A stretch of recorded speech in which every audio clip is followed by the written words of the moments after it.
Hello दोस्तों, कैसे आप लोग। मैं उम्मीद करता हूँ आप अच्छे होंगे और आपका पढ़ाई अच्छा चल रहा होगा। चलिए आज के इस वीडियो में हम लोग डिस्कस करेंगे DFCCIL के लिए आपका ये साइंस का टेस्ट नंबर 5 है। अगर पीछे का आप नहीं देखें तो देख लीजिएगा। ये सभी बहुत ज़्यादा अच्छा टेस्ट है, आपको एग्जाम में काम आएगा। दोस्तों हम आप लोगों से एक छोटा सा बात शेयर करना चाहते हैं। देखिए चैनल कल हैक हो गया था, जिसके लिए हम आप लोगों से काफ़ी रिक्वेस्ट भी किए थे टेलीग्राम चैनल पर कि प्लीज़ आप लोग हमारे ट्वीट को थोड़ा सा रीट्वीट कीजिए ताकि जल्दी से मुझे सपोर्ट मिलेगा। उसके वजह से मेरा चैनल रिकवर हो जाएगा। तो चलिए अब तो चैनल रिकवर हो गया है, ठीक है। और आप लोग सपोर्ट किए तो इसके लिए आपको बहुत बहुत थैंक्स, ठीक है। अगर देखिए हम आपको लिए मेहनत करते हैं तो आपका भी थोड़ा सा फर्ज बनता है, जहाँ मुझे प्रॉब्लम होता है वहाँ पे आप ही लोग सपोर्ट कीजिएगा ना, क्योंकि हम आपको सपोर्ट करते हैं। हम मतलब ऐसा कामना करते हैं कि आपका सिलेक्शन हो जाए, आपके सिलेक्शन के लिए पढ़ाते हैं। तो जब अगर कभी हमें प्रॉब्लम होता है तो आप लोग ज़रूर अपना टाइम 2 मिनट निकाल करके दीजिए। समझ गए बातों को। तो चलिए देखते हैं आज का पहला क्वेश्चन क्या है। आज का पहला क्वेश्चन है और इसे आपको टेस्ट के रूप में लगाना है और आप अपना मार्क्स भी जरूर बताइएगा। तो देखिए पहला क्वेश्चन है कि what is the unit for measuring the wavelength of light. मतलब वेवलेंथ ऑफ लाइट को मेजरिंग करने के लिए कौन सा यूनिट का इस्तेमाल करते हैं, तो एंगस्ट्रम का यूज करते हैं, ठीक है। और एक एंगस्ट्रम बराबर कितना होता है ये भी आपको याद रखना है। तो 10⁻⁻10 मीटर के बराबर होता है। एंगस्ट्रम को हम किसे दिखाते हैं, तो A के पावर 0 से दिखाते हैं। चलिए देखते हैं अगला क्वेश्चन क्या है। देखिए आपका अगला क्वेश्चन है 2 नंबर क्वेश्चन। क्या कह रहा है 2 नंबर क्वेश्चन कि which is the following is covered by epiglottis during the swallowing of food. मतलब जब आप खाना खाते हैं तो आपके मतलब अंदर में जो इपिग्लोटिक्स होता है उसके द्वारा किसको कवर कर लिया जाता है, ताकि जो आपका फूड है वो उसी पाइप में जाए जहाँ पे उसको जाना है, कहीं दूसरे जगह ना जाए। तो लैरिनक्स को कवर कर लिया जाता है किसके द्वारा, तो इपिग्लोटिक्स के द्वारा। चलिए देखते हैं अगला क्वेश्चन नंबर 3 क्या है। देखिए आपका तीसरा नंबर क्वेश्चन कह रहा है कि how many neutron are there in tritium nucleus. मतलब ट्रीटियम न्यूक्लियस के अंदर कितना न्यूट्रॉन रहता है। तो सबसे पहली बात देख लीजिए, न्यूट्रॉन जो होता है मतलब हाइड्रोजन का 3 गो होता है, समस्थानिक बोलिए या आइसोटोप बोलिए। कौन कौन होता है, तो एक प्रोटियम होता है, दूसरा ड्यूटेरियम होता है और तीसरा क्या होता है, तो ट्रीटियम होता है। अगर मैं बात करूँ प्रोटियम को कैसे लिखते हैं, तो H11 से लिखते हैं, और ड्यूटेरियम की बात करें तो H12 से लिखते हैं, और ट्रीटियम की बात करें तो H13 से लिखते हैं ऐसे, ठीक है। अगर इसमें आपसे बात कर ले प्रोटॉन का, तो देखिए इसमें एक प्रोटॉन होगा, यहाँ भी एक होगा और यहाँ भी एक होगा। अगर आपसे बात कर ले न्यूट्रॉन का, तो देखिए इसमें कितना होगा, तो न्यूट्रॉन आप क्या जानते हैं, जो मास नंबर है उसमें से एटॉमिक नंबर घटाते हैं तो मास नंबर 1 है, एटॉमिक नंबर भी 1 है, तो ये 0 हो जाएगा। यहाँ पे देखिए मास नंबर 2 है, एटॉमिक नंबर 1 है, तो 1 हो जाएगा। और यहाँ पे 1 है और 3 है, तो मतलब 2 हो जाएगा। तो ये चीज़ें पूछा जाता है आपसे। अगर इलेक्ट्रॉन की बात कर ले तो यहाँ भी 1 हो जाएगा, यहाँ भी 1 और यहाँ भी 1। इसमें पूछा जाता है एग्जाम में सबसे ज़्यादा वो ये पूछा जाता है। अगर आपसे पूछ ले प्रोटियम में तो 0 न्यूट्रॉन होता है, ड्यूटेरियम में पूछ ले तो 1 हो जाता है, और ट्रिटियम में पूछ ले तो कितना हो जाएगा, 2 हो जाएगा। तो इस क्वेश्चन का आंसर क्या हो जाएगा, तो ऑप्शन सी हो जाएगा, क्योंकि यहाँ पे आपसे ट्रिटियम की बात कर रहा था। चलिए देखते हैं अगला क्वेश्चन। देखिए आपका अगला क्वेश्चन है, क्वेश्चन नंबर 4 है। क्या कह रहा है कि the atomic mass of all unit is measure with respect to which element. मतलब जैसे कि पीरियडिक टेबल के अंदर जितना भी एलिमेंट है उस सबका मास जो मेजर किया जाता है किस एलिमेंट के रिस्पेक्ट में किया जाता है, तो ये कार्बन के रिस्पेक्ट में किया जाता है सबका मास का मेजर। समझ गए बातों को। चलिए आगे देखते हैं। ये सब क्वेश्चन आपको एक्चुअली डायरेक्ट याद रखना है, क्योंकि ये सब डायरेक्ट इसी तरह से एग्जाम में पूछा जाता है। 5वां नंबर क्वेश्चन क्या है कि the structure and functional unit of cell the cell was discovered by. तो किसके द्वारा डिस्कवर किया गया था ये सेल, तो देखिए इसमें जो आंसर दिया गया इसका आंसर हो जाएगा आपका ऑप्शन बी हो जाएगा, रॉबर्ट हुक के द्वारा डिस्कवर किया गया था। लेकिन इनके द्वारा जो सेल का डिस्कवर किया गया था वो कैसा सेल था, तो वो डेड सेल था। कैसा था, डेड सेल था। लेकिन अगर आपसे बात कर ले कि लिविंग सेल का डिस्कवरी किसके द्वारा किया गया था, तो ये लिवेन हॉक के द्वारा किया गया था। तो ये दोनों चीज़ आपको यहाँ से याद रखना है। अगर इसमें ये ऑप्शन दिया भी नहीं एक्चुअली ये वाला, अगर दिया भी रहता जैसे कि फर्स्ट पूछ लेता तो इसी के द्वारा रॉबर्ट हुक के द्वारा ही किया गया था। लेकिन एक ऐसा सेल था तो डेड सेल था, ठीक है। और ये कहाँ पे किए थे डेड सेल का मतलब खोज किए थे, तो ये कॉर्क में किए थे। चलिए आगे देखते हैं 6 नंबर क्वेश्चन। देखिए आपका 6ठा नंबर क्वेश्चन है कि potential energy of a body is measure by formula. तो देखिए ये सब क्वेश्चन आसान है, लेकिन आपका क्वेश्चन भी आसान ही आता है DFCCIL में, इसीलिए इसी तरह का पैटर्न हम देते हैं। तो देखिए इसमें क्या हो जाएगा, आंसर आपका mgh हो जाएगा। इस पर हमेशा क्वेश्चन आता है जैसे कि आपको मास दे देगा, या तो किसी पोल के ऊपर मास दे देगा, किसी मतलब छत के ऊपर मास दे देगा, कहीं मास दे देगा, ग्रेविटी का आपका वैल्यू दे देगा या नहीं देगा। तो आपको 9.8 लेना है, या मतलब जैसे कि अगर आपका आंसर जो रहेगा राउंड फिगर में रहेगा तो आप 10 भी ले सकते हो। उसके बाद ये हाइट रहेगा, तीनों का मल्टीप्लाई कर दीजिएगा कीजिएगा, आपको निकल जाएगा। चलिए अगला देखिए, अगला आपका 7 नंबर क्वेश्चन है। 7 नंबर क्वेश्चन क्या कर रहा है कि which of the following major instrument is invented by Hans Lippershey के द्वारा कौन सा मतलब इंस्ट्रूमेंट को इन्वेंट किया गया था? तो ये किया गया था आपका टेलीस्कोप। टेलीस्कोप का मतलब इनके द्वारा क्या किया गया था कि इन्वेंट किया गया था। ये चीज़ें आपको याद रखना है डायरेक्ट। चलिए देखते हैं अगला क्वेश्चन क्या है। देखिए अगला है आपका 8 नंबर क्वेश्चन। क्या कह रहा है कि the direction of current is taken, मतलब जो डायरेक्शन ऑफ करेंट जो होता है किसके अपोजिट में होता है? तो डायरेक्शन ऑफ जो करेंट होता है हमेशा इलेक्ट्रॉन के अपोजिट में होता है। किसके अपोजिट में होता है? इलेक्ट्रॉन के अपोजिट। अगर इलेक्ट्रॉन इधर की तरफ जा रहा है तो डायरेक्शन ऑफ करेंट किधर होगा? इधर की तरफ होगा। चलिए अगला क्वेश्चन देखते हैं।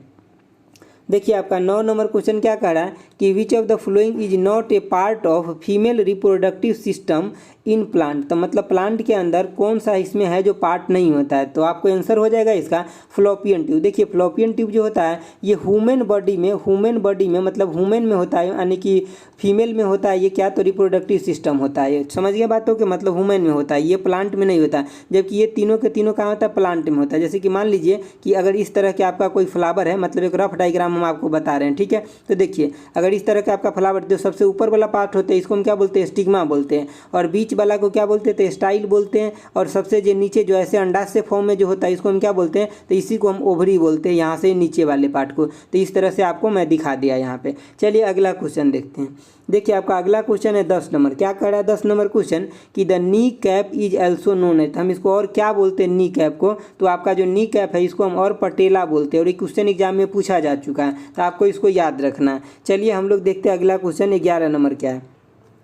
देखिए आपका 11 नंबर क्वेश्चन है कि heat can not by itself flow from a body at lower temperature to a body at higher temperature is a statement और कॉन्सिक्वेंस। किसका कॉन्सिक्वेंस है या स्टेटमेंट है? तो देखिए ये सेकेंड लॉ ऑफ थर्मोडाइनेमिक है, तो ऑप्शन ए हो जाएगा। देखिए सेकेंड लॉ ऑफ थर्मोडाइनेमिक क्या बोलता है कि मतलब जैसे कि हीट जो है, जैसे कि मान लीजिए कि यहाँ टेम्परेचर है लोअर और यहाँ पे टेम्परेचर है कैसा? हाइयर है। तो यहाँ से अपने आप यहाँ हीट फ्लो नहीं करेगा, इसी के द्वारा एक कहा गया है। तो और ये बात वैलिड भी है, क्योंकि आपको भी ये चीज़ें पता है कि लोअर टेम्परेचर से अगर हायर टेम्परेचर पे जाना है तो अपने आप नहीं जाएगा। अगर हम बीच में कोई मशीन लगाकर इसको ट्रांसफर करेंगे तब जाएगा, लेकिन अपने आप नहीं जाएगा। देखिए थर्मोडायनेमिक का 2 और लॉ होता है, एक तो होता है आपका जीरोथ लॉ और एक होता है आपका फर्स्ट लॉ होता है। देखिए जीरोथ लॉ क्या बोलता है, ये भी एग्जाम में क्वेश्चन पूछा जाता है, मैं थोड़ा बताता हूँ, आप समझिए।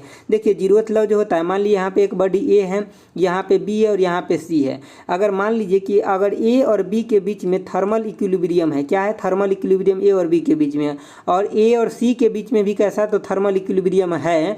तो ये लॉ यही कहता है कि बी और सी के बीच में भी अपने आप क्या हो जाएगा? थर्मल इक्विलिब्रियम हो जाएगा। अगर ए बी के साथ थर्मल इक्विलिब्रियम है और ए सी के साथ भी थर्मल इक्विलिब्रियम है, तो बी सी के साथ भी क्या हो जाएगा? थर्मल इक्विलिब्रियम में हो जाएगा। यही बोलता है आपका जीरोथ लॉ। अगर मैं फर्स्ट लॉ की बात करूँ तो ये क्या बोलता है कि energy can neither be created nor can be destroyed. न तो ये क्रिएट किया जा सकता है इसको और न डिस्ट्रॉय किया जा सकता है। ये सिर्फ एक फॉर्म से दूसरे फॉर्म में चेंज होता है। जैसे कि आप साइकिल चला रहे हैं, अगर आप ब्रेक मार रहे हैं तो आपका क्या हो रहा है? काइनेटिक एनर्जी तो वहाँ पे खत्म हो रहा है, धीरे धीरे स्लो हो गया, लेकिन वो वहाँ पे ब्रेक के द्वारा क्या हुआ कि एक हीट एनर्जी जनरेट हो गया। तो मतलब आपका जो काइनेटिक एनर्जी था वो हीट एनर्जी में बदल गया और इन्वायरमेंट के अंदर वो चला गया। वो मतलब खराब नहीं हुआ, मतलब कन्वर्ट हो गया। ये कहना का मतलब है किसका? तो फर्स्ट लॉ थर्मोडायनेमिक का। समझ गया बातों को? चलिए देखते हैं अगला। देखिए आपका 12 नंबर क्वेश्चन क्या कह रहा है कि name the physicist who created with A discovery, यानी कि who credit with A discovery of neutron. मतलब न्यूट्रॉन का डिस्कवरी किसके द्वारा, कौन फिजिस्ट, मतलब कौन फिजिस्ट साइंटिस्ट थे जिनके द्वारा किया गया था, और उनको बाद में मतलब 1932 में डिस्कवरी किया गया था और बाद में उनको क्या था? नोबेल प्राइज भी मिला था। देखिए नोबेल प्राइज मिला था किसको? न्यूट्रॉन के खोज के लिए। तो जेम्स चैडविक को मिला था, और कब मिला था? तो 1935 में मिला था। देखिए 1932 में तो इन्होंने खोज किए थे न्यूट्रॉन के, लेकिन इनको 3 साल के बाद 1935 में नोबेल प्राइज मिला था न्यूट्रॉन के खोज के लिए। ठीक है, चलिए देखते हैं अगला क्वेश्चन। देखिए आपका अगला क्वेश्चन है 13 नंबर क्वेश्चन। 13 नंबर क्वेश्चन क्या कर रहा है कि the tissue that connect one bone with other is called. हम उसको क्या बोलते हैं? एक बोन को अदर से कनेक्ट करता है उसको हम बोलते हैं लिगामेंट बोलते हैं। तो आपको ये याद रखना है कि जैसे कि एक हड्डी से दूसरे हड्डी को कनेक्ट करता है हम इसको लिगामेंट बोलते हैं। चलिए अगला क्वेश्चन देखते हैं। देखिए चौथा मतलब 14 नंबर क्वेश्चन क्या कर रहा है कि enzyme ptyalin convert starch into, तो स्टार्च को किस में कन्वर्ट करता है, तो ये स्टार्च को माल्टोज में कन्वर्ट कर दिया जाता है। किसके द्वारा, तो जब यहाँ पे देखिए पहले स्टार्च होता है जो आपके जो खाना खाते हैं फूड में पूरा का पूरा चला जाता है, उसके द्वारा मतलब ये टाइलिन के द्वारा यहाँ पे जो मतलब मान लीजिए कि टाइलिन के द्वारा इसको क्या किया जाता है, ये टाइलिन आपके फूड के साथ मिल जाता है, तब जो स्टार्च जो आप खाना खाते हैं उसमें स्टार्च होता है उसको ये माल्टोज में कन्वर्ट कर देता है, मतलब ऑप्शन सी हो जाएगा। चलिए देखते हैं अगला क्वेश्चन। देखिए आपका अगला क्वेश्चन है क्या 15 नंबर कह रहा है a man lift a weight of 20 kg to a height of 5 metre from the ground, the work done by him, तो मतलब उसके द्वारा कितना वर्क होगा, जबकि आपको जी का वैल्यू यहाँ दिया गया, तो यहाँ पे ही पोटेंशियल एनर्जी आ जाएगा यानी कि mgh आ जाएगा, और ये ग्रेविटी के अगेंस्ट में ये वर्क हो रहा है। किसके अगेंस्ट में हो रहा है, ग्रेविटी के अगेंस्ट में, क्योंकि ये 5 मीटर ऊपर की बात कर रहा है। तो एम आपका कितना दिया, तो एम आपका मतलब यहाँ पे 20 kg है, हाइट कितना है, तब 5 है, और जी का वैल्यू कितना है 10 है, तो आपका क्या हो जाएगा, इसका जूल में आएगा यानी कि न्यूटन मीटर में आएगा, तो जूल कितना हो जाएगा, तो एक ही को जूल वाला ऑप्शन भी है, तो मतलब 1000, तो ऑप्शन सी हो जाएगा। चलिए अगला क्वेश्चन देखिए। देखिए 16 नंबर क्वेश्चन क्या कर रहा है, the study of algae is known है, तो एल्गी का जो स्टडी होता है, जो शैवाल का स्टडी, हम उसको क्या बोलते हैं, तो उसको बोलते हैं हम फाइकोलॉजी बोलते हैं। क्या बोलते हैं, फाइकोलॉजी। अगर कवक का बोलता, कवक की अगर बात करता मतलब जैसे कि फंगी, कवक के क्या बोलते हैं, फंगी बोलते हैं, तो ये माइकोलॉजी हो जाता है। अगर बैक्टीरिया का बात करता है, बैक्टीरिया का स्टडी किसमें, बैक्टीरियोलॉजी में क्या होता है, बैक्टीरिया का स्टडी होता है। और अगर बात कर ले हर्पिटोलॉजी का, तो इसमें क्या होता है ना, जो ऐसे प्राणी जो जल में भी रहते हैं और बाहर में भी रहते हैं, जिसको आप एम्फीबियन बोलते हैं या रेप्टाइल बोलते हैं, उसका स्टडी इसमें किया जाता है। जैसे कि स्नैक हो गया, कछुआ हो गया, तो इस सब का स्टडी किसमें किया जाता है, तो हर्पिटोलॉजी में किया जाता है। तो ये सब आपको याद रखना है। चलिए देखते हैं अगला क्वेश्चन क्या है। आपका अगला क्वेश्चन है a patient is suspected to a suffering from acquired immunodeficiency syndrome, यानी कि एड्स से वो सफरिंग कर रहा है। Which diagnostic technique will you recommended for it detection, मतलब आप क्या उनको बताएंगे डिटेक्शन के लिए, कौन सा आप उपाय बताएंगे। तो देखिए एड्स का जो चेक किया जाता है, जो टेस्टिंग किया जाता है, वो एलिसा टेस्ट के द्वारा किया जाता है। ठीक है, तो आप उनको बताएंगे कि आप एलिसा टेस्ट करा लीजिए, आपको पता चल जाएगा कि क्या है सही। ठीक है, तो चलिए देखते हैं अगला क्वेश्चन। देखिए आपका अगला क्वेश्चन है 18 नंबर। क्या कर रहा है 18 नंबर क्वेश्चन कि what is the range of pH scale, तो पीएच स्केल का रेंज कितना होता है, तो 0 से लेकर के 14 होता है, और 0 से लेकर के और 7 तक जो होता है ये न्यूट्रल होता है, मतलब सॉरी एसिडिक होता है, और 7 जो होता है कैसा होता है, तो न्यूट्रल होता है, और ये कैसा होता है, एसिडिक होता है। और यहाँ 7 से लेकर के 14 के बीच में जो होता है ये आपका बेस नेचर का होता है। समझ गए बातों को, आपको याद रखना है। खोज किसके द्वारा किया गया था, तो सोरेनसन के द्वारा। और कब किया गया था, तो 1909 में किया गया था। ये सब बात हम आपको पीछे क्लास में जो पीएच स्केल पढ़ाए थे वहाँ बहुत अच्छे से मतलब हम डिस्कस कर चुके थे पूरा लिख करके, तो आज यहाँ पे हम ज़्यादा नहीं करेंगे। ठीक है, चलिए देखते हैं आगे। आगे आपका क्वेश्चन है 19 नंबर। कह रहा है कि fibre optics cable use in communication work on the principle of, किस मतलब प्रिंसिपल पे वर्क करता है कौन, तो फाइबर ऑप्टिक्स जो है किस प्रिंसिपल पे वर्क करता है ये आपसे पूछा जा रहा है। तो ये वर्क करता है टोटल इंटरनल रिफ्लेक्शन के बेस पे ये वर्क करता है फाइबर ऑप्टिक्स। तो आपको ये चीज़ें याद रखना है। चलिए आगे देखते हैं।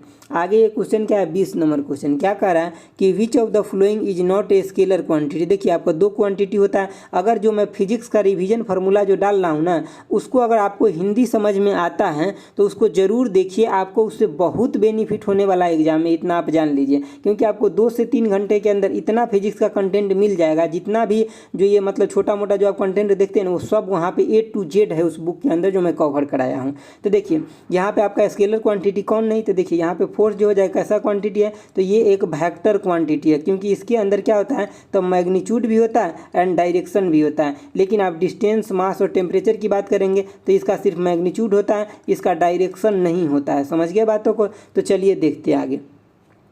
आगे आपका क्वेश्चन नंबर कौन है, तो 21 नंबर क्वेश्चन। देखिए 21 नंबर क्वेश्चन क्या कर रहा है कि what will be the colour of litmus solution when mix with A sulphuric acid. जब आप सल्फ्यूरिक एसिड के साथ मिक्स करते हैं तो उसका मतलब कलर क्या हो जाता है, तो रेड हो जाता है। देखिए सबसे पहले बात यहाँ एसिड की बात आ गया। तो जब भी देखिए एक तो 2 क्वेश्चन पूछा जाता है। एक तो ये पूछा जाता है कि अगर ब्लू से रेड हो रहा है कोई चीज़, मतलब इसके मतलब एसिड का प्रभाव है यहाँ पे। अगर कोई भी चीज़ रेड से लेकर के कहाँ हो रहा है, तो ब्लू जा रहा है, इसके मतलब यहाँ पे बेस का प्रभाव है। समझ गए। तो इन चीज़ों चीज़ों को आपको याद रखना है। चलिए अगला क्वेश्चन देखते हैं।